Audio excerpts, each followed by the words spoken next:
mapagpalang araw mga kapana. Ito muli na naman po tayo mag-adventure. At pasensya na mga kapana, ngayon lang tayo naka-adventure ulit. Gawa po ng lumakas po yung hangin dito at alon. Kaya ito, 3 araw tayong natambay. Ngayon lang ulit tayo makakalaot. Oras pala natin ngayon mga kapana ay ito, 1:11 ng madaling araw. At dyan lang kami sa kabilang barangay.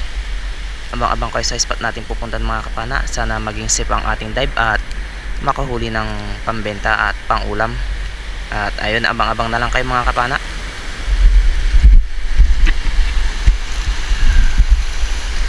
A few moments later. Eto mga kapana, nakarating na po tayo sa spot. Eto yung bumuhat sa pulkang isda ka bugsi apuraw kung tawagin dito sa amin mga kapana. Isang uri ng emperor fish. Salamat. Pambenta agad yung huli natin. At masarap din ito sa prito kaya sa paksiw. At sumunod na nagpakita mga kapana, isang dalagang dagat. Sa pulkang dalagang dagat ka, malaki-laki at malapad ito mga kapana. Salamat Lord. Pambenta ulit ang ating nakuha. 200 per kilo ang ganitong isda sa amin mga kapana. Sana meron pang ibang kasama ito para makapana ulit tayo ng pambenta. Hanap ulit tayo. Eto isang dalagang dagat ulit mga kapana. Sa pulkang isda ka. Salamat. Maganda yung patama. Headshot mga kapana. At pandadagdag ulit natin ito sa pambebenta natin. Dalagang dagat or kabasi kung tawagin dito sa amin. Eto dalagang dagat ulit mga kapana ang natin nakita. Andito sa may butas. Sa pulkang isda ka. Ayan, headshot ulit mga kapana. Hindi na ulit nakapalag pa. Salamat Lord. Pandadagdag na naman ito sa pambebenta natin. Hanap ulit ng isda na mapapana. Eto sa barakuda. Sa pulkang barakuda ka. Babayo naman kung tawagin dito sa amin mga kapana. Good size na. Thank you Lord. Ito yung masarap sa kilawin mga kapana o kaya sa prito. Masarap din naman sa paksiw. Ito mga kapana, isang barakuda ulit ang atin nakita. At good size na naman. Sana makuha natin ito. Sa pulkang isda ka, ayon hindi natin napuruhan kaya nakawala mga kapana. Kaya agad tayo nag-reload para mapana ulit ito. Sa pulka ulit, ayon, dapis mga kapana sa pangalawang pana natin. At ito buti na lang hindi umalis. Ayan, hindi na siya nakawala sa pangatlong tira natin mga kapana. Na spine shot kaya ayan hindi na siya nakagalaw pa. Salamat Lord. Hanap na naman tayo ulit mga kapana. Ito isang kanuping or buksi. Sa pulkang buksi ka. Salamat. Pambenta ulit ang ating nakita at nakuha mga kapana. Malapad-lapad na rin ito. At good size na.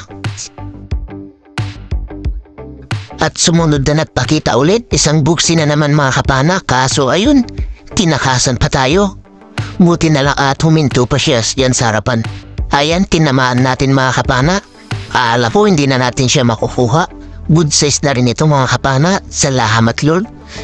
Paksiw ang pinakamasarap na luto naman ito mga kapana.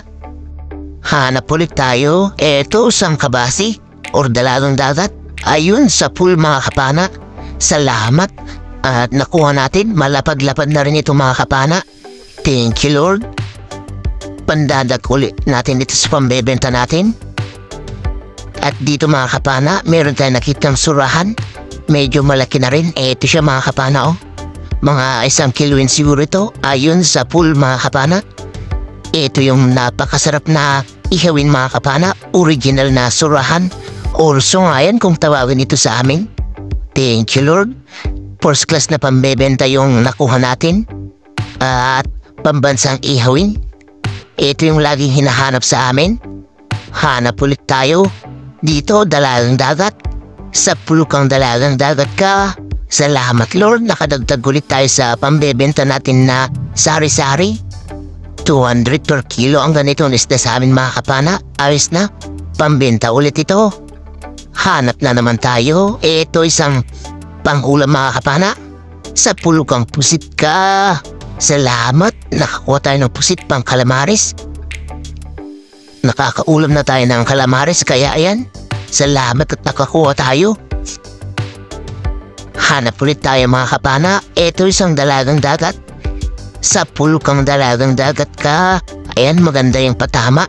Spine shot mga kapana. Thank you Lord. Nakadagdag ulit tayo sa pambenta natin na sari-sari. Masarap din naman dito kilawin. Hanap ulit tayo. Ito isang dalagang dagat ulit. Sa pulka na naman.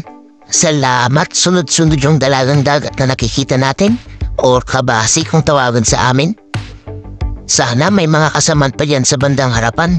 Nang sa ganun makatagdag pa tayo sa pambenta.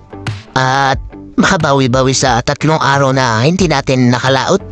At ito dalagang dagat na naman. Sa pulka ulit. Salamat.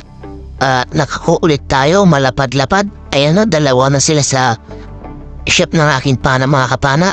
Hindi na natin tinanggal yung una kasi nakakita tayo ulit. Salamat Lord.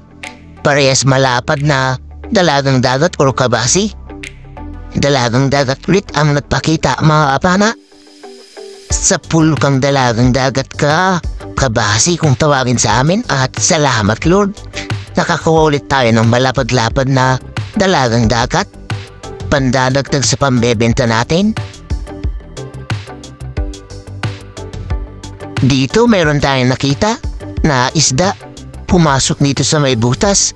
Ito, isang surahan mga kapana. Yung segundang klaseng surahan or bakit abading kung tawagin dito sa amin. Masarap din ito na pang ihaw mga kapana. Pero mas masarap yung original talagang surahan. Hanap ulit tayo dito sa buhanginan. Ito isang balbasa na isda. Ayon sa pool, timbuhan or goldfish. Mas kilala naman sa amin dito na balaki. Masarap ito sa paksiw mga kapana. Salamat Lord. Kukuha tayo ng pang-ulam nito kapag nakarami tayo ng ganitong isda. Masarap kasi yan sa paksiw. Eto mga kapana, sumalubong. Isang bluefin trevally. Nagulat ako dito nung sumalubong mga kapana. Buti na lang at na-open pa natin yung camera at na-videoan natin sa pagpana. Ayan. Buti na lang maganda yung patama pa at spine shot. Hindi na siya gaano pa nakapalag. Salamat Lord. First class na pambebenta yung nakuha natin. Malaki-laki ito, mga magdadalawang kilo na siguro ito mga kapana. At 2 sana ito kaso mailap yung isa kaya buti na lang ito bumalik. Hanap na naman tayo. Ito isang bingas kung tawagin sa amin or mamartok. Sa pulkang isda ka. Ito yung umiilaw yung mata kapag natatapatan ng flashlight. Masarap ito sa iho mga kapana pero mas masarap yan sa paksiw. Ulam natin yan. Hanap ulit tayo. Dito isang timbungan. Sa pulkang balaki ka. Balaki kung tawagin sa amin mga kapana. Salamat Lord. Nakadagdag ulit tayo sa balaki. Pang-ulam natin yung iba kapag nakarabi tayo ng ganyan. Panibagong paghahanap ulit. Ito isang timbungan or balaki ulit mga kapana. Sa pulkang balaki ka. Salamat, nakakulit tayo mga kapana ng balaki or goldfish. Makakapang ulam talaga tayo nito mga kapana ng ganitong isda. Masarap yan sa paksiw. Hanap ulit tayo. Ito isang kabasi. Sa pulkang kabasi ka. Ito na rin yung huling napana natin mga kapana at umuwi na tayo. 4:30 na kasi ng madaling araw.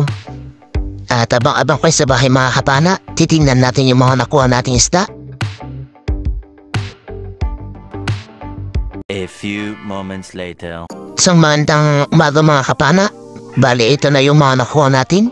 Salamat Lord sa biyaya na pinagkalob mo. Kahit sulod dive lang tayo ay nakahuli pa rin tayo ng pambenta at pang-ulam. Ayan yung surahan natin. 121 mga kapana yung kilo niya. Salamat. Malaki-laki na rin pala. Pang-ulam sana natin yan kaso pambenta muna. Ayan yung talakitop natin mga kapana. 1.6. At ayan naman yung iba mga kapana. Kilo na rin. Yung sari-sari natin. Salamat Lord. Malaking biyaya na rin ito. Ayan yung mga dalagang dagat natin mga kapana. Malala.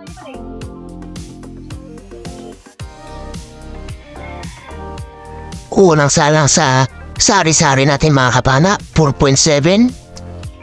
At ito yung sumunod mga kapana na sari-sari natin. Ikikilo na rin.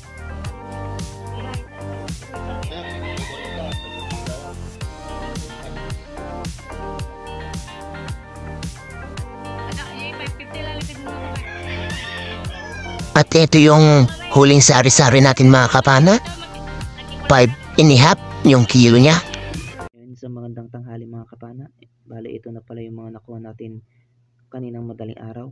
Yung surahan natin mga kapana ay 1.1.